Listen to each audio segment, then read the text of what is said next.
Alors, mes chers amis, pour ce nouveau cours de Torah aujourd'hui, comment vous dire? On a, on a encore assisté aujourd'hui en Israël à quatre lochamim, quatre combattants qui ont été amenés à leur dernière demeure, et les témoignages des mamans, notamment une maman française, journaliste, qui a perdu son fils, qui a été enterré, qui a eu un discours à l'enterrement incroyable. C'est elle qui nous donne de la force. Et c'est une maman française. Au risque que Dieu préserve, qu'on se dise c'est pas de chez nous. Chas Shalom, bien sûr, de se dire ça, mais là, pour le coup, c'est une maman française. Vous pouvez retrouver son interview sur I24 News, sur leur chaîne YouTube. Ça s'appelle Lali Deré.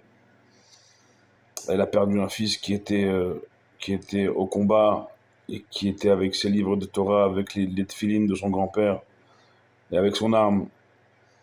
Un soldat où il n'y avait aucune division. Il était soldat, il était également, et dans le même temps, Ben Torah, étudiant la Torah, ayant amené des livres sur le terrain de ces combats. Et là, il y a plus de division. Là, on voit en un garçon, en un jeune homme, en un soldat, ce que la société tout entière devrait être rassemblée. Et cette maman qui donne une leçon de courage. Les gens essayent de lui dire des mots pour la consoler, c'est elle qui donne de la force. On a vu ça aussi en France avec la maman d'Ilan Halimi, Madame Sandler, et les épouses de l'hypercachère. On voit combien nos petits problèmes à côté, ils valent peu de choses. Peu de choses. Combien il faut faire attention à ce qu'on dit et à ce sujet. Comme vous le savez, chaque soir, en bas de chez moi, à Yerushalayim, j'ai le zéchout, le mérite d'avoir déjà d'habiter Yerushalayim, d'habiter Eretz Israël, de chaque soir, juste en bas de chez moi, avoir une synagogue. En bas de chez moi, prière vite et récupérer parfois des livres de Torah qui sont à disposition. Ce soir, je suis tombé sur un Shulchan Aruch, un des livres qui composent la loi juive. Il y a plusieurs tomes dans le Shulchan Aruch. Un des tomes du Shulchan Aruch, un des tomes de la loi juive. Et la première page, elle est éloquente. Elle nous parle dans Yoredea, Siman Resh Gimel. J'ai le livre devant moi. Resh Gimel, Resh Dalet, Chot Nedarim.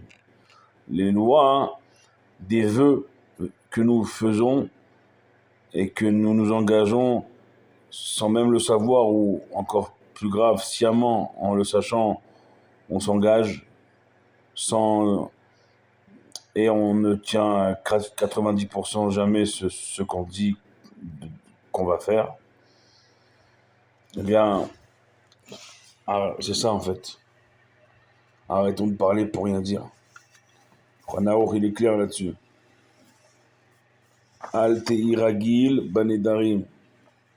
Première halakha du chapitre Resh Gimel, qui a pour titre Ezedvarim Meshubachim Beze Em Megunim. Quelles sont les paroles qui sont louables et les paroles qui sont repoussantes, il faut les repousser, il faut s'en éloigner. La première loi, c'est ne sois pas habitué au nedarim, ne sois pas habitué à t'engager, ne sois pas habitué à parler pour rien. Vous savez, devant les drames qu'on est en train de vivre, il faut se taire. Il faut se taire, ça parle beaucoup. Mais la préciosité de la vie nous fait taire. Certes, pas pour toujours, malheureusement, ça ne dure qu'un temps. Mais kol anoder afalpi chez Mekaimo Nikra Racha, nous dit le Shulchan Aruch, tout celui qui fait un vœu, même si il accomplit ce vœu, il est quand même appelé Racha. Nikra Choté, il est appelé quelqu'un qui faute. On ne fait pas des vœux à tout bout de champ, on ne s'engage pas, quand bien même on le tiendrait. Parle pas. T'as pas besoin de te dire, moi je vais faire, moi j'ai fait, moi je ferai. Yiher adam nidro pinkaso niftahat. Dit le Shulchan Aruch, quelqu'un qui tarde à accomplir sa parole, son porte-monnaie s'ouvre et il perd, chas v'shalom, sa parnassa. Là, j'ai fait que les 2 premières halachot. Je vais pas aller plus loin parce que on n'osera plus ouvrir la bouche. Et c'est peut-être tant mieux. Un des enseignements du Covid, ça a été de fermer nos bouches. Et une fois le Covid passé, on les a réouvertes pour se désunir. Et pour amener sur nous cette année qu'on est en train de vivre. Pas qu'on vit toujours. Qui n'est pas terminée. Avec son lot, encore une fois, de soldats qui tombent. D'otages.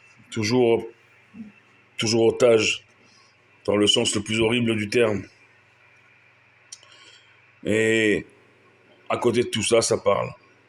Ça parle ici en Israël, il faut le dire. Ça cherche la désunion. Ça cherche la désunion, je voulais dire, dans ce soldat, le fils de Lali Deré, vous écoutez l'interview de sa mère, il y a tout dans ce soldat. Il y a la religion, il y a l'armée, il y a la sionout, il y a le sionisme, il y a tout. Son fils, s'il y a désunion, chas v'shalom, il est parti pour rien. Si on sait prendre un lékar, un enseignement, non seulement de ce fils, mais de tous les soldats. Je vous dis, aujourd'hui, on en a enterré 4. Eh bien, c'est de ne pas refaire les mêmes erreurs que par le passé qui nous ont amenés à ces malheurs-là qu'on est en train de vivre. Et d'arrêter de dire des ch'touillottes, des bêtises, juste pour parler, pour se montrer. Ah, que Dieu me pardonne. Quand il n'y a pas la Torah, il n'y a pas cette aura, cet enseignement, cette morale, cette éthique qui est présente chez nous, alors il n'y a plus de garde-fous. On le voit. En ce moment en France, c'est la semaine de la parlotte. Il faut faire barrage, il faut faire barrage, il faut faire barrage. Fais déjà barrage à ta bouche déjà. Ce sera déjà un barrage très utile. Le Chavetz Chaim, il est clair là-dessus. Un seul mot de la lachon hara de médisance, ça amène 70 mauvais décrets sur tout le peuple. Peut-être même sur le monde entier. Le Chavetz Chaim, il est clair. Un mot, un seul. Combien on parle pour rien dire? Que ceux qui n'ont pas la Torah, ils n'ont pas ce garde-fou, mais que nous, on participe alors qu'on sait la parole, combien elle peut être créatrice, comme chas v'shalom l'inverse, combien elle peut être destructrice, et on le sait parce qu'on a la Torah. On ne peut pas dire on a... Non. Regardez là, je viens de vous lire 2 halachot. 2 halachot sur les vœux, sur les nedarim. C'est rien à côté de... Regardez le livre. Regardez le livre, énorme, Shulchan Aruch, Yoreh Deah. Regardez, il y a de quoi faire, mes chers amis. Et c'est quasiment que sur les nedarim ou sur les halachot du Sefer Torah. Parce que ça aussi, il y a la parole, il y a ce qu'on écrit. Et on pense que il n'y a rien qui reste, mais tout reste. À Kol Basefer Nirtavim, devant Dieu, dans son livre, tout est écrit. Et un jour, on dit pourquoi il arrive ça, pourquoi il m'arrive ça. Une maman qui vient de perdre son fils, elle te donne, elle nous donne 1000 fois plus de force que toutes nos parlottes futiles et inutiles. On est dans une semaine, Rosh Chodesh Tammuz, ce Shabbat, on l'a dit, la Iloula du Rabbi la semaine prochaine, et le 17 Tammuz bientôt, et avant ça, cette semaine, ce Shabbat, paracha de Korach, la paracha de la discorde. Korach va vechol adato, Korach et son assemblée qui ont cru tenir le scoop de l'année en se rebellant une fois encore contre Moshe et Aaron. Moshe et Aaron, ils sont tombés face contre terre devant Dieu. Si on n'est plus digne, mets Korach à notre place et enlève-nous de ce monde. Non seulement Dieu, il les a pas enlevés, mais la terre, elle s'est ouverte. Et Dieu, il demande à Moshe, ne prie pas. Et Moshe ne prie pas, pourquoi? Parce que le risque, il est énorme. S'il y a rébellion contre la Torah et ceux qui l'enseignent, il n'y a plus de peuple juif. Le peuple juif aurait pu s'arrêter à ce moment-là, des millénaires avant notre existence. Il faut comprendre le poids des mots. Mais qu'est-ce que tu as besoin de... Tu crois que c'est toi qui te places ou qui place ceux qui sont à leur place? C'est Akadosh Baruch Hu. Tant qu'on n'aura pas compris que nous, on est les marionnettes au bout du fil, eh ben, on continue à s'agiter, mais on s'agite pour rien comme des marionnettes qui s'agitent dans le vent. Tant qu'on ne lèvera pas les yeux au ciel et qu'on pensera que la solution elle est dans nos bouches et dans ce qu'on appelle le choufouni, c'est-à-dire regardez-moi, eh bien, malheureusement, c'est dramatique à dire, mais en la davar sof, il n'y a pas de fin. Si on ne lève pas les yeux, on n'ouvre pas les yeux. On arrive à 12 minutes. Il faut réfléchir. Et de continuer à prier pour nous comme on prie pour vous. Ensemble, on est toujours plus fort. Baruch Adonai Leolam. Amen ve Amen.